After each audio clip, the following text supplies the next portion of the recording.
좋으신 우리 주님의 은혜가 오늘 이 시간 우리 모두와 함께 하시기를 바랍니다.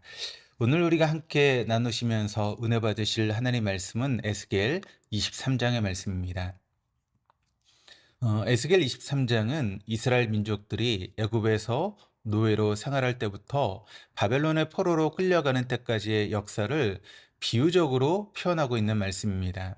에스겔 23장은 16장과 마찬가지로 본문 속에서 노골적인 그런 표현들이 자주 나옵니다. 사절을 보면 오홀라와 오홀리바라는 두 자매가 나오는데, 오홀라는 사마리아 즉 북이스라엘을 가르치고 오홀리바는 예루살렘 즉 남유다 왕국을 가르칩니다. 5절부터 10절까지 에스겔은 오홀라 즉 북이스라엘의 우상 숭배의 죄악을 지적하고 아수르에 멸망당한 역사를 말합니다. 오홀라는 그 이름의 뜻은 장막을 소유한 여자라고 하는 그런 뜻을 가지고 있습니다. 그러나 이 오홀라 북이스라엘은 베델과 단이라는 장소에 하나님이 아닌 금송아지 우상의 장막을 세웠습니다. 여러분, 우리가 역사를 왜 배웁니까? 그것은 과거를 통해 좋은 것은 배우고 잘못된 것은 되풀이하지 않기 위해서 우리가 역사를 배우는 것입니다. 특별히 과거 역사의 잘못을 통해 반면교사 또 타산지석을 삼아야 합니다.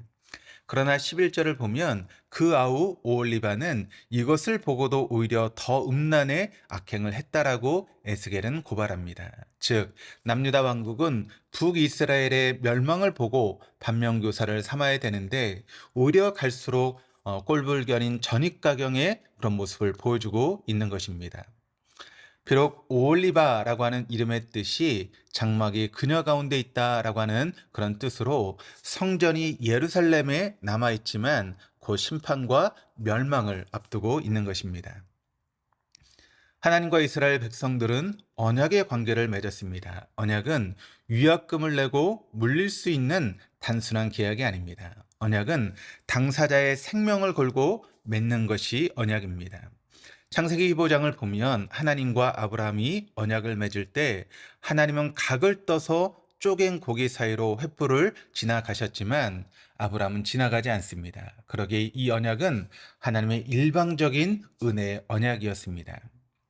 하나님과 이스라엘의 관계는 종종 결혼 관계의 비유에서 나타내기도 합니다. 하나님이 이스라엘 백성의 남편이 되시고 이스라엘은 하나님의 아내가 됩니다. 그러나 이스라엘 백성들은 아내로서의 역할과 언약을 지키지 않고 우상 숭배함으로 영적인 간음자가 되었습니다.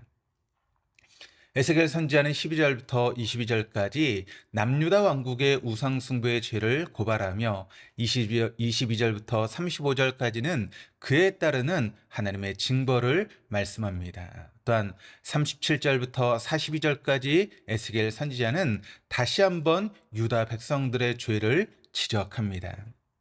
그러게 오늘 본문 속에서 비춰지는 유다 백성들은 마치 브레이크가 고장난 차가 내리막길을 향해 전속력으로 내려가는 것처럼, 한번 빠지면 헤어나올 수 없는 블랙홀에 빠지는 것처럼 그 멸망을 향해 달려가는 것처럼 보여집니다.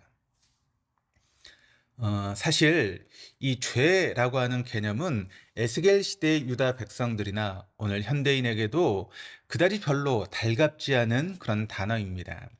에스겔이 전했던 오늘 본문의 말씀에 최초의 청중들은 자기와 함께 2차 포로로 끌려온 자들이거나 먼저 포로로 끌려온 그런 자들이었습니다.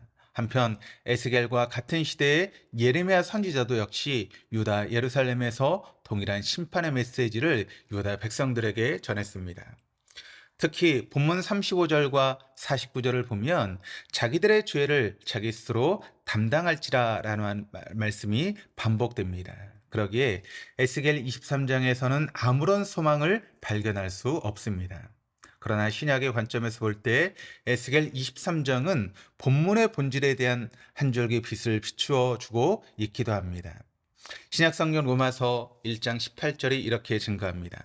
하나님의 진노가 불의로 진리를 막는 모든 경건하지 않음과 불의에 대하여 하늘로부터 나타나나니라고 증가합니다. 분명한 사실은 우리에게 예수 그리스도의 대속이 없었다면 우리 역시 하나님의 진노가 임할 때 유다 예루살렘 백성들과 동일한 운명을 맞이할 수밖에 없다는 것입니다. 본문 31절부터 34절의 말씀을 보면 유다 백성들을 향한 하나님의 진노의 잔이 반복되어 나타납니다. 유다 백성들은 자신들의 죄의 대가로 하나님의 진노의 잔을 스스로 받아야만 했습니다. 그러나 마태복음 26장 42절에서 예수님은 내 아버지여 만일 내가 마시지 않고는 이 잔이 내게서 지나갈 수 없거든 아버지의 원대로 되기를 원하나이다 라고 기도하셨습니다.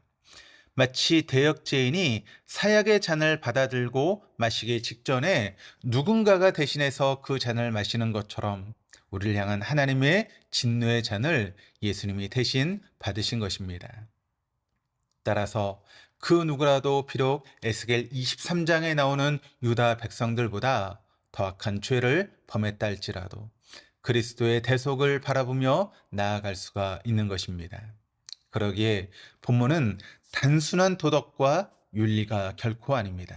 복음은 도덕과 윤리를 뛰어넘습니다. 복음은 이 세상의 가치로는 헤아릴 수도 감당할 수 없는 하나님의 우리에 대한 무조건적인 받아주심과 사랑인 것입니다.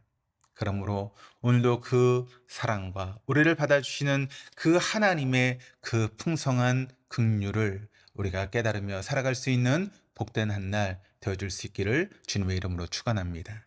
기도하시겠습니다. 사랑의 하나님 아버지, 이 시간 오늘 말씀 가운데 유다 백성들과 우리 자신들이 본질상 다르지 않음을 고백합니다. 오늘 하루도 예수 그리스도를 통한 이 세상이 감당할 수 없는 하나님의 그 깊고도 크신 사랑을 온전히 깨닫게 하시고 그 사랑 안에 거하는 복된 한 날 되어줄 수 있도록 인도하여 주시옵소서. 우리를 사랑하시고 구원하시는 예수 그리스도 이름으로 감사하며 기도드립니다. 아멘.